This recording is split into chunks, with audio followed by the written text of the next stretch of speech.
Hi everyone, welcome along to the Perth preview for season 2016. I'm joined by their star recruit, their coach and their CEO. I'll begin with Clint Jones, who's made the move across to the Mighty Demons. How's the pre-season been? It's been really good, fairly tough. We had an intra-club on the weekend in the 38-degree heat, so it was good to get a taste of playing games. Coming back and playing with the Demons, a team that had very little success last season. You're one of the senior players that expected to try and drive the club up the table. How do you feel the team is in shape for this year? I feel we're in pretty good shape. We've obviously got a couple of more senior guys in, Angus Graham and Spencer White, to go along with the more senior guys that we do have. I think we're in pretty good stead for this year. And your running capacity, it's well renowned in the WAFL and of course with St Kilda. You're still as fit as ever? I've actually done majority of the pre-season and feel really fit. So the big ground at Lathlain, is a bit of a change from the VFL grounds that I played on last year. So looking forward to getting out there in the big spaces of that ground. Of course, the pressure goes on the coach this season, as always, with a team that has struggled in recent times. Earl Spalding, it's a huge task to get this club to play finals, but that has to be the ambition at the start of the year. Oh, I think you go into every game trying to win that game. So if that happens, we'll be undefeated, Skeeter, and we have a real good season. But realistically, we just, we want to be process-driven, not outcome-driven. And to get the processes right in the first place, we're working pretty hard at our ball movement and our structures, and having experienced guys come into the club has been a real help in that regard to set the tone at training. We're really keen just to get a game under our belt against some opposition. We've played two against ourselves, and we've been pleased with a lot of stuff we've seen. We're still working on a lot of stuff, and that'll probably be the tone for the year. Continual improvement. Where that has us at the end of the year, who knows? But I know we'll be heading in the right direction anyway. For Perth supporters, can you update us on how you've gone recruitment-wise? I don't know how long this segment's for. We've had quite a few come in. We've obviously, have got some experience with Jonesy and with Angus Graham. Spencer White comes off St Kilda's list, and he's only 21. Spencer, he's only a kid, still learning about life, let alone learning about footy. And I think he's enjoying his time in Perth so far, and I see him being he can be an 8 to 10 year player with us. Hopefully, he's got the talent to get back in the AFL system. It's whether he wants to.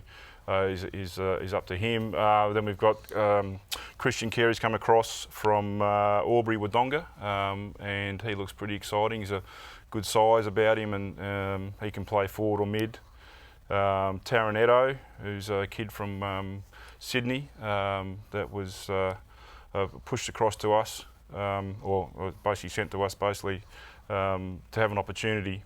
And he's really looked exciting as well. He's got a bit to do with his kicking, but and a number of other guys coming through. A lot of Colts kids who we'll give opportunities to are going to be pretty exciting as well. So we've got to be sure we continue with the development path. And last year we invested in youth heavily. We played 16 new guys. It's not a lot, probably the same as Swans, but they played half our game. So that's a big investment, and we're certainly not going to throw that away by sort of ignoring those kids.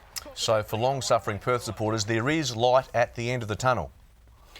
There is. We've just got to make sure it's not a train coming the other way. But no, we're pretty sure. It's a really good vibe around the place. Clint will tell you, the guys really get on well together, which it's not necessarily going to win your games, but it makes it a better environment to come and train and play in. Off-field, Marty's got that under control, he tells me. So no, it's a really good feeling at the moment. Now, we haven't gone into any games and had come home with our tails between our legs, but I think we're in a good place that if that happens, we'll assess that, work out where we can improve, and then go forward again. It's not a case of being browbeaten anymore. It's a case of standing up and having impact on the competition. Speaking of Marty Atkins, the Chief Executive, off-field, club seems in pretty good shape, and sponsorship-wise, always important for WAFL clubs.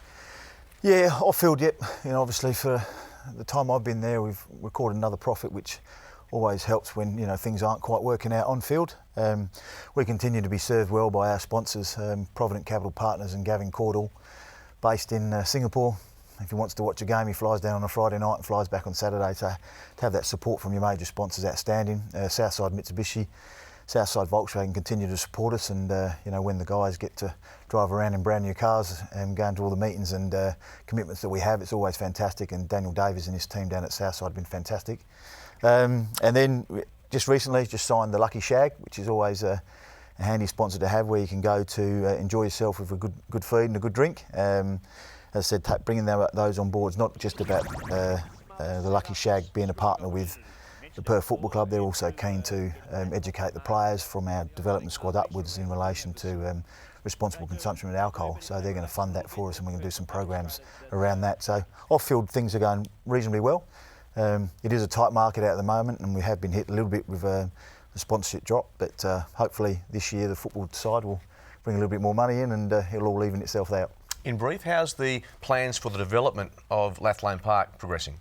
Yeah, really, really well. We've got a fantastic relationship with West Coast Eagles and the town of Vic Park, and I will mention the town of Vic Park because they have been really, really good with us in relation to allowing us to run our core business and manage ourselves. And obviously they come in, unfortunately we've been broken into this week, so we make that their responsibility. But their support for us has been outstanding. And with regards to the development, West Coast Eagles are now at the stage where they're just about to tick some boxes, and things could start happening by the end of the year. From our point of view is we've got our business case done. It's just a matter of securing some funding. But it's not important for us at the moment because we don't think that we'll start building until around 2018, so maybe 2019. So it's promising. There's lots of things to look forward to. Certainly from a football club point of view is that the kids coming through now in our 15s and 16s development program will most probably be the first kids to experience life in the new facilities, so which is exciting for them as well. So, yep, happy days ahead. Hopefully, we have happy days in the next couple of weeks with some wins on the board. Gentlemen, we wish you well for season 2016. The Demons, who took home the wooden spoon, unfortunately, in 2015, looking to make some sharp improvement this year. You can see some of their games on 7 Sport and, of course, cover their progress in the West Australian.